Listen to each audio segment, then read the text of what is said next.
Welcome back. Welcome back to life. Arsenal Football Club TV, episode 12. Episode 12. I mean, what the heck? Episode 12. Somehow, welcome back. We made it. Episode 12, and we beat Tottenham. Made it! We beat Tottenham. That's all that matters. That's exactly what it We is. made it. We beat Tottenham. Great job, Yagunas, beating Tottenham. Not so great, of course, drawing with Westham United. Not so great. So we played a couple of games back-to-back. We won Tottenham. Played Olympiacos. We played Olympiacos, and we lost. And we lost. I don't know if I want to talk a lot about this game because this game just brings me back to the inconsistent Arsenal. We should have won this game. I know we qualified and everything, but that was one of the games that we should have won. But we're going to move on. We qualified. The next... Slavia, Prague. Yeah. That racist team. They're a racist-ass team. Did Did you hear what they said about our former player? I didn't know. No, it's a racist-ass team. We should we should spank them just to show them. Well, listen, they're definitely going to get spanked, and I know we're going to definitely qualify to the next round with the Uefa. So, hey, listen, we didn't win against Olympiacos. It just shows us that Mikel Arteta is not that good of a coach. He rides on the players' luck and the opponent's faults for him to have a good game. So, in conclusion, bye, Felicia. Yeah. Bye. We need to see you leave. Why do you keep him here? Well, nobody knows. This is the question Nobody we all knows. ask. This I is the mean, question. everybody I talk to, they ask the same question. Why is he still here? Europe, we qualified. But once more, I don't see the partnership defense in all three games. I want to see not David Luiz. Yeah. I want to see Holding. I'm fine seeing Rob Holding, but the ultimate for me is Gabriel and Pablo Mari. Why? Right. Pablo Mari and Gabriel are terrific in the air. They're both very strong built. They are athletic, young. They can run. And give them a chance. And they also engage with the game. David They're Luiz shouting, you hear them. seems like he played enough games or something. I don't know. Right, and then he played one good game in this little time we took off. One of these games he played decently. That doesn't mean, he's good. But that's what, Premier That's the League, problem. absolutely, is about consistency. It's about consistency. So if you're consistent That's right all. now, Paul Merson just came out and said the same exact thing. The last game against West Ham, which we're going to talk about today, that explains to you Arsenal's season. Yeah, The inconsistent season, because within this game, you've seen Arsenal at their worst, and Yeah. you've seen Arsenal at their best. Yeah, we even got lucky that Tottenham were just so bad. Yeah, in the Tottenham it was game, so... going back to the Tottenham game, great point, Tottenham didn't play. Right. If you go back and you see the stats for the Tottenham game, Tottenham just didn't play. They have a problem with their Son coach. didn't show up. We know Gareth Bale makes way too much money. Everybody's upset. Wow! 650,000 a week? Yeah, 325 Real Madrid pays, and the other 325 that Tottenham pays for his improductivity, for lack of better words. He was a good player at some point, but, hey, it is what it is. But, Tottenham didn't play. Tottenham didn't play. They did. And we came out. We won the game. We came back from behind, so Arteta looked like a superstar. He's not. Right? He's not, because the players' passion, they are the ones carrying the games. Tactically, the passion and the experience is employing them where they should be. Right. And, a great example of that is the way Arteta was on the sideline. And how many times did he have to tell Laka to go forward and attack the ball? Laka, again. If you have to tell him 5 times and he doesn't get it, then he wasn't listening when you were explaining it. Or there's a miscommunication. Listen, man. Absolutely. We were just watching a Bayern game, 10-man team, 1 man down, and their coach didn't have to say shit. The players were like, go. They played 3-3-3. Mueller was going crazy. 3-3-3, they were going crazy. Who do we have on our team who talks like that? Holding, like you were saying? I feel like Holding shouts. I heard Martin Odegaard in that last game. Yes. He talked a lot, so I like that. Yeah, that was nice. See, Xhaka tries, I think. But you see what I'm seeing is Partey is not allowed to do what Partey wants to do. I agree. Xhaka is pulled away from what Xhaka does best. Bukayo Saka is on the wrong flank. Martinelli should be playing, but yet he plays Uba. It's okay not to start Uba, buddy. It's okay to sit Uba down, because Uba apparently is having some issues. And human beings have issues, whether they're personal or not, but they're issues. So let him deal with his issues, but for the time being, don't let us pay for someone else's, incompetency. He's incompetent as a captain right now, isn't he? Yes, he's really just so confused out there lately and lackadaisical. He doesn't really want to try. And he doesn't have that like intensity. There's something wrong with him. There's something wrong. I mean, I think he's trying. There's no lack of trying here, with all due respect, but it's just not happening. The end result, it's not happening. You can try and try and try, but if the end result that it's not happening, then it's not happening. Then you have Martinelli to put on. Why do they insist on not using Martinelli? So now, go back to the last game we played, the West Ham game, the 3-3. What happened? You played Martinelli. What happened? The team transformed. It was inspiring to see some movement like that. We're just so lacking that movement and formation and cohesive.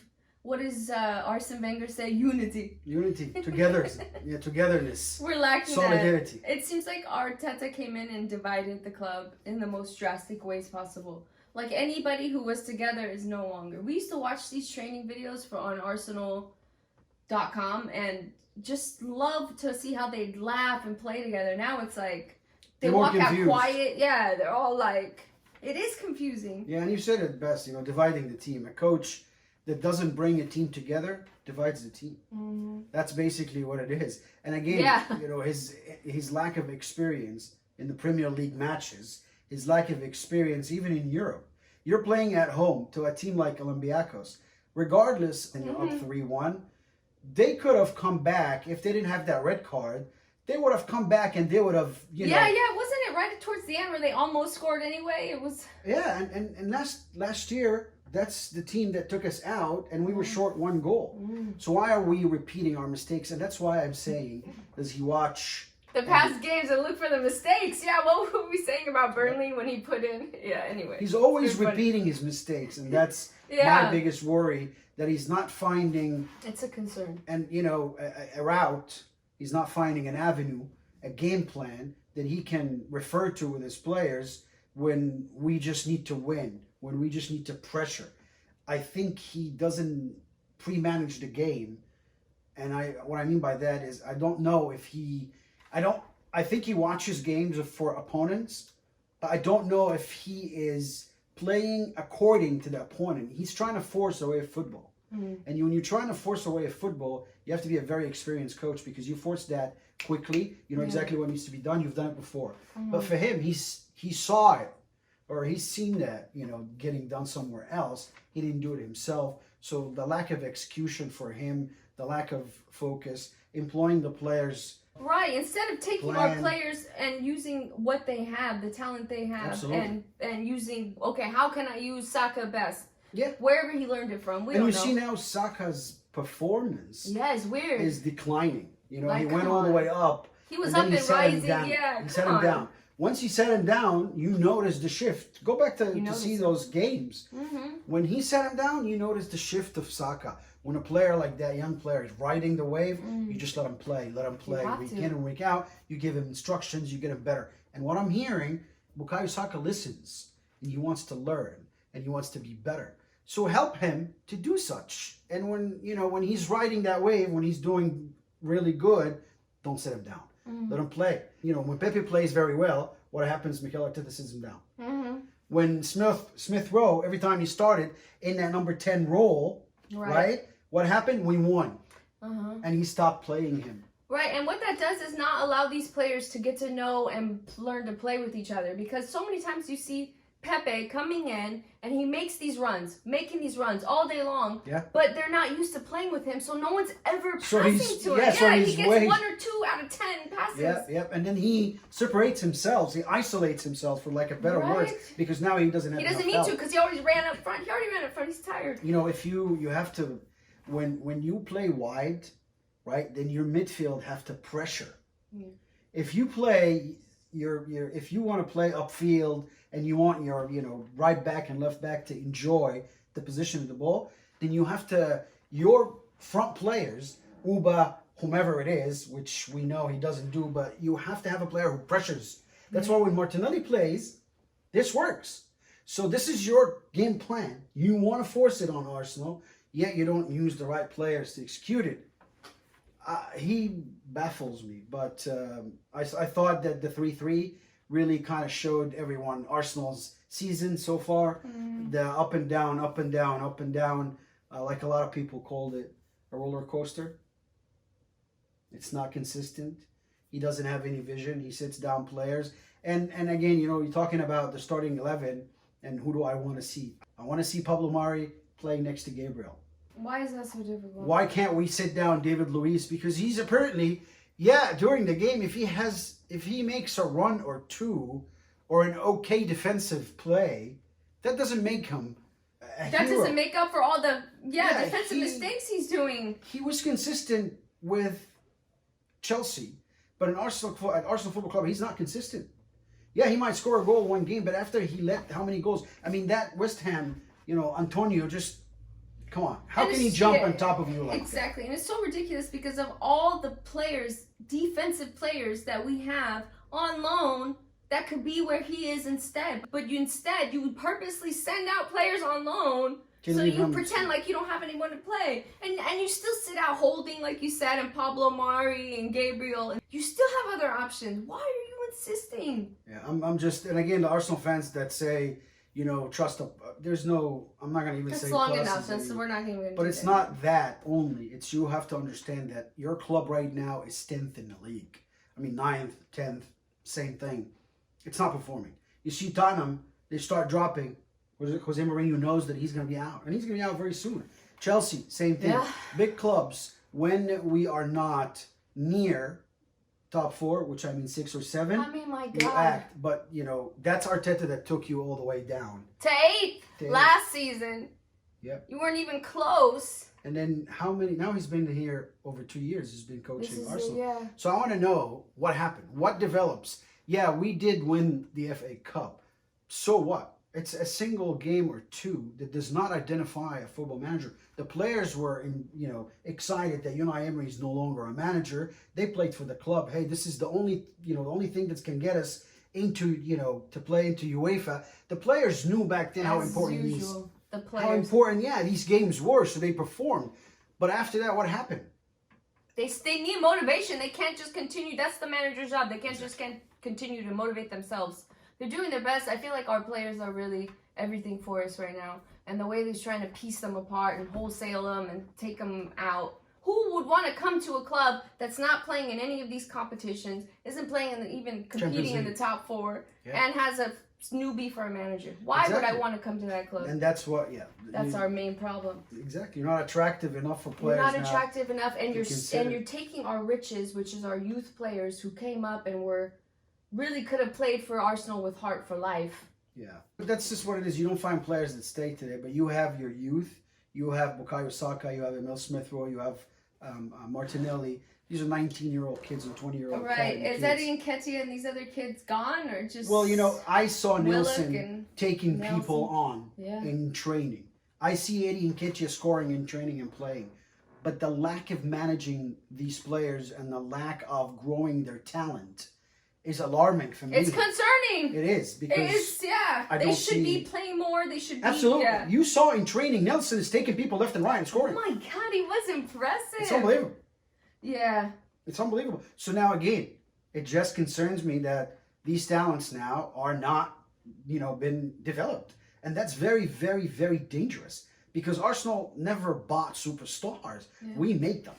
Yeah, it's a problem. So all these people who were like, Arsene Wenger out, when Arsene gave us how many years of top 4 at least football, they were so vehement and passionate about Arsene Wenger out. But they don't know. I mean, these people, if they just saw Man United that's struggling till today to replace Alex Ferguson, they would have never said that, because Arsene Wenger or Alex Ferguson, they're old school. They have their same set of rules and ways to manage. And that's consistent.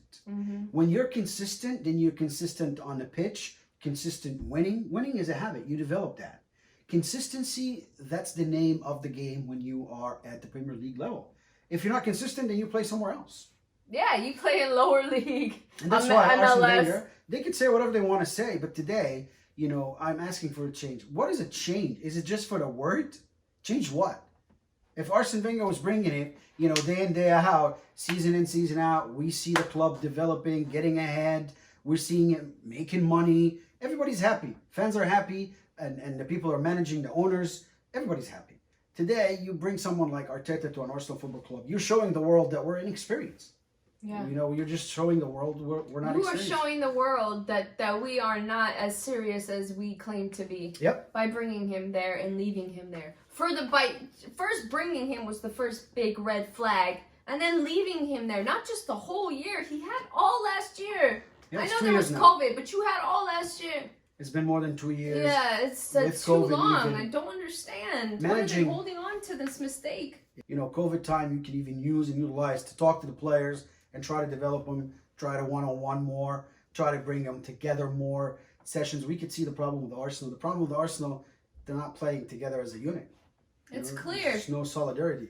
And Right. There's more blame. Because they don't play with each other regularly, and he's always switching things up. They never know. Like, you hear all these players say, I knew he was going to be there. Of course. Right before they make some big cool move, they're like, I knew he was going to be there. Because they play together. Right. How can we get that, like you said, if we're not being consistent with any of the picks? Like, he really is, the only thing he's consistent about is messing us up with David Luiz, Elneny, and Willian. Yeah. And insisting. Like, and I'm not even going to blame Elneny. I'm going to kind of take him out of the equation. Because if he had a coach who told him, hey, do this, this, and this, he would. And he would put his whole heart into it. But I don't see Willian and Luis putting their heart into anything. They're all, like, lazy. Even Oba has been, real casual lately. And that's a big problem for us. Because how many games do we have left? What is this, 29? Games into the season? Yeah. We don't have much longer left. But yeah, it's just I'd how like much to longer. see more left. urgency. Yeah, There's no urgency. You're right, because listen, the players you talk about, and it's absolutely right. The David Luiz, the Willian, they have their contracts. They already did what they wanted. Won the Premier League with Chelsea. They're more complacent. He's won it already. Why would they're he care? complacent, so they don't really care as much as a Bukayo Saka or someone that really He's trying to prove themselves. Yeah, wants to prove different Arsenal because these are academy kids in the Mill Smith Row. Yeah. So now you're talking about the inconsistency and the players that play together. And I knew he was there, right? Yeah. Now, let's just imagine or think of Kieran Tierney. Okay. Now I play with William. Mm-hmm. He doesn't track back. Oh my God, man. Oh my God. You play Bukayo Saka here and I'm always good with him. You play Martinelli here and he always runs with me. And now he's forced to play with William, which he doesn't like. Yeah, you could see the effects of that in Kieran Tierney's last couple Performance. He doesn't know who he's playing with next. Yeah. It's very simple, buddy. You have players right now that you have to make your starting 11. Yeah. And be consistent with it. Because And you have good choices. Absolutely. And you have more than one choice in each some position. position. Yeah, I feel like we're deeper than they're making it out to be. Absolutely. Like, Thierry Henry was talking about the squad. Yes, Listen, he said it's a good squad. It's a great you have squad. a good squad to work If with. Thierry Henry, okay, let's not, start.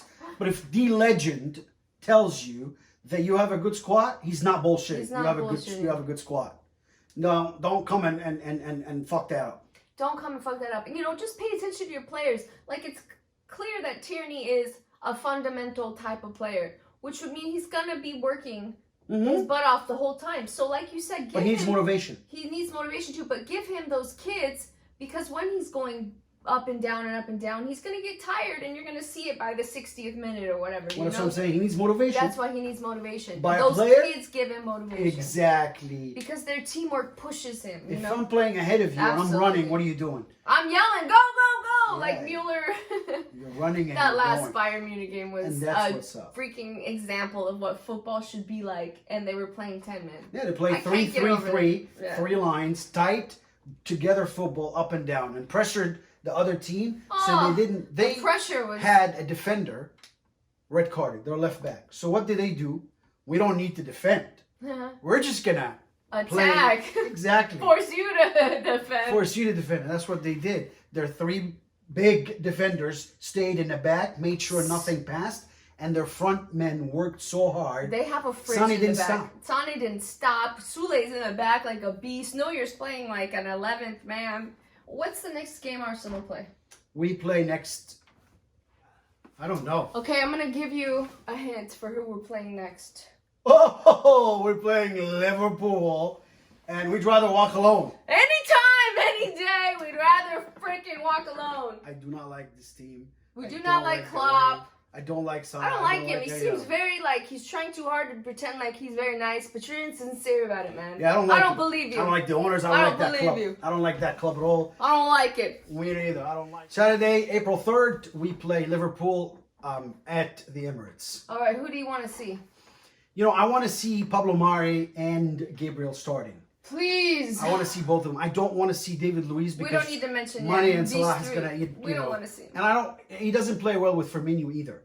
For some reason, his countryman, he lets him be. So I don't want to see David Luiz. I don't want to see Hector Bellerin either. I want to see Cedric on the right-hand side, and I want to see Kieran, one and only Tierney, on the left-hand side. We cannot have people who are possible to mess up. Exactly. Because Salah and Mane, not Mane, I say Mane likes to stay up more often when he gets fouled, like he'd rather try and score. But Salah will fall Exactly. for He's any an actor. reason. He Yeah, will. we don't need that He's shit little, he'll in the fall, box. and they'll give him. And they'll give it to him. They'll give it to him. He just goes for him. So we need someone solid on him all the time. Solid. We need some solid mid. Then you really have to have the two holding midfielder defending at all time. At all time. With Liverpool, you don't get creative. So you basically have 6 defenders. And once you get Smart. that ball, you play on the counter attack. I want to see Emil Smith Rowe come back to his position on top of Xhaka and Partey. And then on the wings, I want to see Bukayo Saka on one wing. And the other wing, I want to see Martinelli. That is the only way we're going to be able to use what you just explained, the defensive 6, and then have that chance to counterattack. And that really is the best way we can play them because they will be physical with us. Of course. And They're yeah. quick, they're hurt. And we know our defensive record has not been good for like Nope. a Listen, while. and Liverpool, they're not hard right now to beat. You just have to, your midfielders have to pressure their midfield. You can't let Thiago play his game. You can't let him, pick up Mane or pick up Salah's runs and play behind. So, your backs, they have to track back all the time. They have to watch these balls. Oh. And these kids are very capable. So, your priority is defending. Now, if we have the ball and we keep them up, then you're running up. But most of them, not all the time. Listen, Liverpool's best game is the counter-attack. It is. They're very quick. So if So, you're defensive stop and you're that. sitting solid, yeah. Stop channels. Okay, Stop so runs. this is the way a smart coach would coach, obviously. And since we know Arteta does the opposite of everything, Oh, of course. yeah, we can already predict he's probably going to play 3 out the back. 3-5-2 maybe. That would be the biggest mistake. I mean, listen, again, you have to be defensive with a team like Liverpool. They're the champion last year. You got to give them the respect. I know they're not playing the best football this year, but you don't neither want are them to we. start against you. Mm-hmm. You don't want to give them a hand. And Arsenal were famous about that. So just play your game. Well, I mean, especially By watching lately, yourself. we have been letting everyone. Again, We've the been giving distance. them helping hand. You have to play condensed. The distance between It your matters. last defender and your attacker has to be watched at all times. Be very condensed. You have to watch that, and if you do that in front of Liverpool, they won't hurt you. I don't know how Mikel Arteta will approach it because I don't see him sort of thinking about the game before the game. If he does, we would have come out and beat West Ham. That wasn't really a greatest of teams on the day. David Moyes was screaming and yelling because he knew his team wasn't prepared. David Moyes will sit down if his team is ready. If he's yelling and screaming on the sideline, there's something wrong with his team. And that team wasn't really producing the best football. So prediction? Or, All right, predictions. I'm gonna predict that we're gonna win, thanks to the kids, because I'm gonna believe in your lineup. I'm gonna believe that by some luck, through some miracle, he plays these 3 kids in the front, especially, but the others sitting back. Okay. If you play by some miracle, Martinelli, 2-0. Bukayo Saka, and you play ESR, yes, and then you play even Odegaard behind them, absolutely, and That's your Partey, 4. we're solid. Partey and Saka. We're solid. So I'm gonna say 2-0. What's your prediction? If you play that, they'll score. So I'll say 2-1, 3-1 Arsenal. Yeah, you don't think a clean sheet's possible. I don't think clean sheet is possible because both teams want to win. And I think if Arsenal come out very good, they'll beat Liverpool. If they don't show up on the day, they'll lose, and they'll lose big.